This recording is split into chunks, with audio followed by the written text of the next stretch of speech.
Nakalipad yung ano natin, kinulayan na tansi. Medyo. Hello, what's up mga kalipad? Ito, titinain po natin tong 1 kilong tansi. Kukulayan po natin ito mga kalipad. Yung 1 kilong tansil. Meron na ako ditong pangkulay. Orange na orange tong kulay natin, 1 kilo. Lagay natin sa may sa may kaldero dito. Titinain po natin itong mga kalipad. Tayo natin para tumibay at saka maiba namang kulay. Orange na orange yung yung kulay niya. 1 kilo po ito yung tansi natin. Try natin.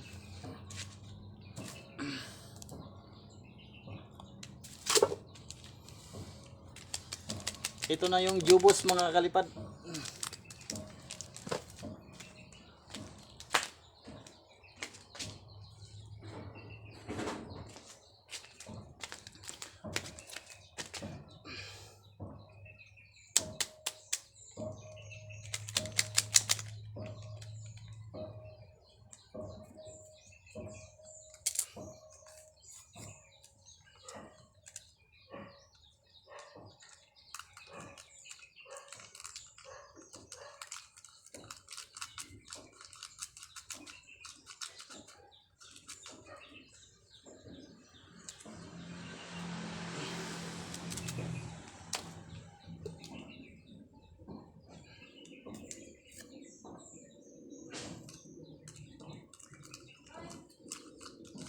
Para may iba namang kulay.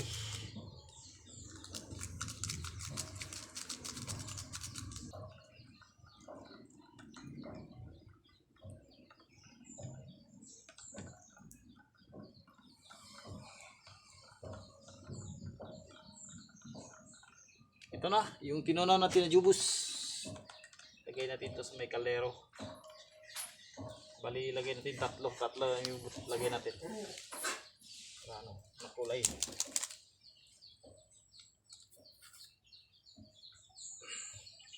Tapos pakuluan natin to mga kalipad. Pakuluan natin sa may kaldero para kumulay yung yung tansi natin.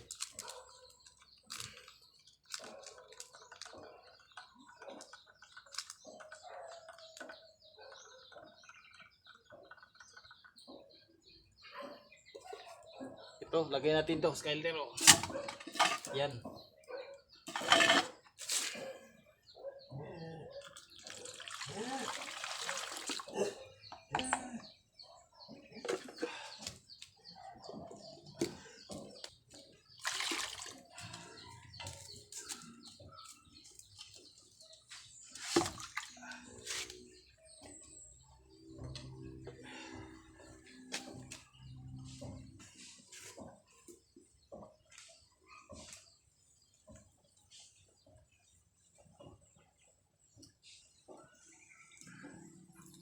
Pakuluan po natin mga kalipad yung natin, yung tansi natin.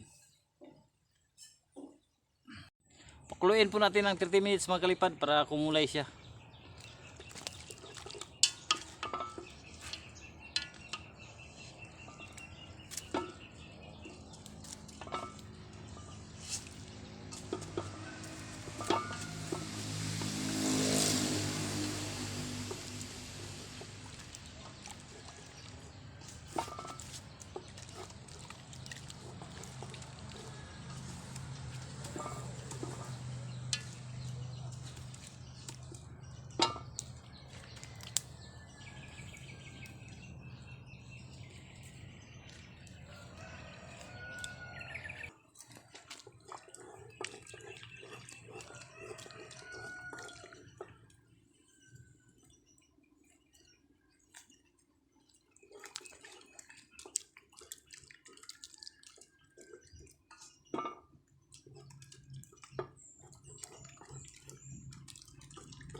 Yung kalipad unti-unti na siyang nag-o-orange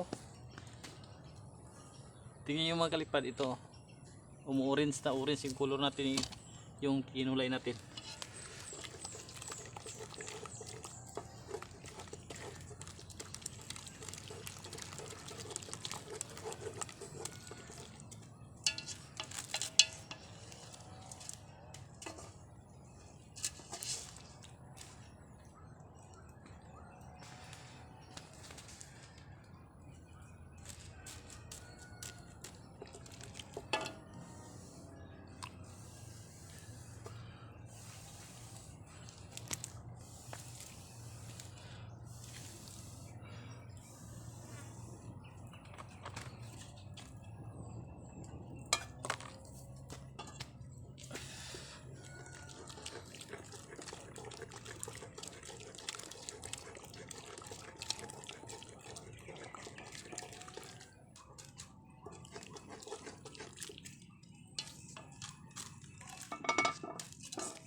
Kalipad yung ano natin, kinulayan na tansi.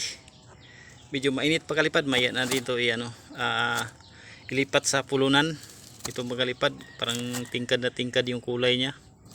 Pinakuluan natin ng 30 minutes. Luto natin yung pansit natin, yung pansit gisado.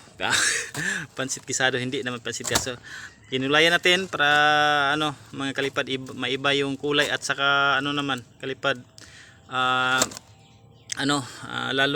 lalong tumibay kapag ganito yung ginagawa natin. Kinulayan natin tapos pinakuluan natin. Ito na. Mamaya natin bubuhulin natin to mga kalipad, medyo mainit pa. Mayroon pa akong sinasayang diyan, sayang naman yung yung kulay. Mayroon pa akong sinasayang diyan. Pinakuluan lang ko to mga kalipad ng 30 minutes. Tapos pakulo mo 30 minutes tapos ilagay mo diyan ang yung tansi diyan sa pinakuluan mong tubig na may jubos or para pakulo. Ito na. Maganda ng tingnan mga kalipad. Parang tingkad na tingkad ng kulay niya. Hindi na to talaga. Talagang na talaga yung kulay niya. Orange na orange talaga. Pang to mga kalipad, pang sa ating saranggula para maiba naman. May ibang kulay na naman. Wow, sana all ibang kulay. Lalong tumibay, lalong tumingkad yung kulay. Lalong tumigas yung tansi. Lalong tumigas, parang tumigas talaga. Parang hindi na to madaling mapuputol. Okay, update ko kayo mga kalipad pag mabuhol na natin to, yung 1 kilo. 1 kilo tong ko. In-order ko talaga. Ito, natapos rin yung pagbubuhol natin. Medyo lang talaga, mahirap talaga kapag ikaw lang magbubuhol ng 1 kilong tansi. Ito na nahirapan talaga ako kasi ako mag-isa, ako pang pinulupot ko dito sa paa ko. Kapag hindi mo pinulupot, yung una, hindi ko pinulupot sa paa ko, nagkabuhol-buhol talaga. Ubutin lang na remedyohan natin. Napakahirap talaga magbuhol mga kalipad kapag tayo lang mag-isa. Para napapagod talaga ako ngayon. Kanina pag kinulayan natin to, tapos binuhol natin, nagpulon tayo. Ito, napakahirap talaga yung mga kalipad magpulon kapag ikaw lang mag-isa. Lahat dito ko yan sa tuhod ko at saka sa talampakan ko. Parang inipit ko talaga para hindi lang magkabulbul. Ako ng technique sa simula, parang nahirapan talaga ako sa pag pulon kasi nagkabulbul talaga. Kaya yung isang rulyo na kabulbul. Pero ito na mga kalipad, sulit naman yung pagod natin. Nakita natin dito, 1 kilo. Kinulayan ko ng orange. Sana magamit natin to mga kalipad kapag gawa tayo ng isa namang panibagong guryo, no? Ito, mga kalipad, napakahirap talaga kapag ikaw ay magpulo ng ikaw lang mag-isa. Yung anak ko talaga, hindi siya maasahan talaga kasi sabi niya daw ako masakit yung kanyang kamay, kauwi ng eskwela. Tapos sinabihan ko, tulungan mo ako pag magkuhan sa nylon para lagay natin dito sa magbubuhol tayo, magpulon tayo. Sabi niya, hirap daw ko thank you guys for watching. Please subscribe and follow para updated kayo sa aking mga in-upload ng video mga kalipad. Napakahirap talaga.